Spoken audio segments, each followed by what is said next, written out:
ਕੀ ਕਰੀਏ? ਉਹ 20-30 ਹਜ਼ਾਰ ਦੀ ਮੈਡਮ ਕੱਪੜੇ ਪਾ ਕੇ ਫਿਰਦੀ ਹੈ, ਉਹਨੂੰ ਪਰਵਾਹ ਹੀ ਕੋਈ ਨਹੀਂ ਗੀ। ਉਹਨੇ ਸਾਰਾ ਕੁਝ ਸਹੀ ਹੈ, ਉਹਨੂੰ ਪਤਾ ਹੈਗਾ ਮੇਰੇ ਘਰ ਸਾਰਾ ਕੁਝ ਸਹੀ ਚੱਲਦਾ। ਆਵਾਮ ਵੀ ਉਸ ਤਰ੍ਹਾਂ ਹੀ ਹੈ, ਆਵਾਮ ਨਹੀਂ।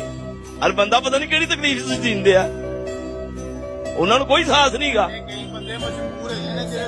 सुबह 8 बजे से आए 7 ਵਜੇ 7:30 किन्ने पैसे 120 ਰੁਪਏ। ਘਰ 5 ਬੱਚੀਆਂ ਨੇ 5 ਵਜੇ ਕਿਦੋਂ ਖਾਣਾ? ਤੁਸੀਂ ਸਵੇਰ ਦੀ ਰੋਟੀ ਨਹੀਂ ਖਾਦੀ? ਨਹੀਂ, ਹੁਣ ਵੀ ਕਿਸੇ ਦਾ ਸੌਦਾ ਲੈਣਾ ਆ, ਹੁਣ ਵੀ ਕਿਸੇ ਦਾ ਸੌਦਾ ਲੈਣਾ ਆ। ਹੁਣ ਦੇਖੋ ਹਾਲ ਕੀ ਬਣਦਾ। ਰਾਤ 9-10 ਵਜ ਜਾਣਗੇ, ਇਹ ਬੈਠੇ ਆ, ਕੋਈ ਚੱਕਰ ਹੀ ਨਹੀਂਗਾ, ਕੰਮ ਹੀ ਕੋਈ ਨਹੀਂਗਾ। ਤੇ ਘਰ ਬੱਚੀਆਂ ਨੇ ਕੁਝ ਖਾਧਾ? ਬੱਲਾ ਬੇਦਰ ਜਾਣਾ, ਜਾਵਾਂਗਾ ਪਤਾ ਲੱਗੇਗਾ। ਅੱਜ ਕੱਲ ਤੇ ਈਦ ਆਣ ਲੱਗੀ ਹੈ, ਇੱਥੇ ਤੇ ਕੰਮ ਵਧਣਾ ਨਹੀਂ ਚਾਹੀਦਾ ਸੀ। ਉਹ ਸਭ ਕੁਝ ਵਧਣਾ ਚਾਹੀਦਾ ਸੀ, ਕਿਸੇ ਨੂੰ ਡੱਡੇ ਨਹੀਂ ਲਾਣ ਦਿੰਦੇ। ਉਹ ਜ਼ਰਾ ਜਿਹਾ ਇੰਚ ਬਾਹਰ ਕੱਢ ਲਵੇ ਔਰ ਤੇ ਫੌਰਨ ਜੁਰਮਾਨਾ। ਉਹ ਕੋ ਤੂਕ ਹੈ ਆਪਣਾ, ਕਦੇ ਵੇਖੋ ਗਰੀਬ ਆਦਮੀ ਕਿੱਥੋਂ ਖਾਏਗਾ?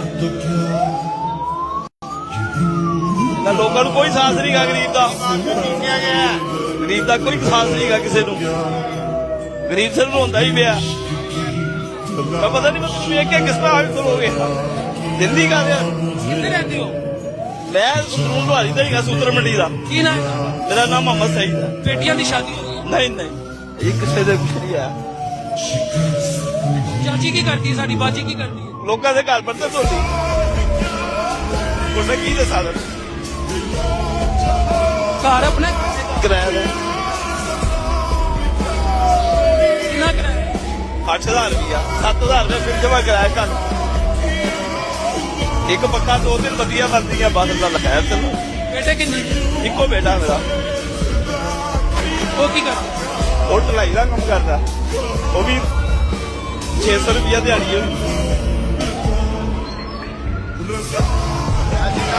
ਜਿੰਦਾ ਮਿਸਾਲ ਮੈਂ ਤੁਹਾਡੇ ਸਾਹਮਣੇ ਨਹੀਂ ਜਾਂ ਕੈਮਰੇ ਵਾਲੇ ਸਾਹਮਣੇ ਨਹੀਂ, ਪੂਰੀ ਦੁਨੀਆ ਦੇ ਸਾਹਮਣੇ ਜਿੰਦਾ ਮਿਸਾਲ ਹੈ।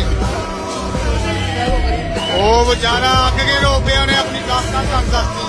ਮੈਨੂੰ 6 ਮਹੀਨੇ ਹੋ ਗਏ ਆਪਣਾ ਸ਼ਰਾਰਤੀ ਕਾਰਡ ਨਹੀਂ ਬੁਲਾਇਆ, ਗੁੰਮ ਹੋਇਆ, ਫੋਟੋ ਕਾ ਵੀ ਨਹੀਂ ਫਿਰਦਾ। ਇਹ ਪਤਨੀ ਪੈਂਦੀ ਕਿ ਮੈਂ ਸ਼ਰਾਰਤੀ ਕਾਰਡ ਤੋਂ ਚਲਾ ਜਾਵਾਂ। ਕਿਉਂ? ਮੈਂ ਘਰ ਦੀ ਰੋਟੀ ਪੂਰੇ ਕਰਾਂਗਾ, ਉਧਰ ਧਿਆਨ ਕਰਾਂ। ਅੱਲਾ ਮਾਲਕ ਹੈਗਾ।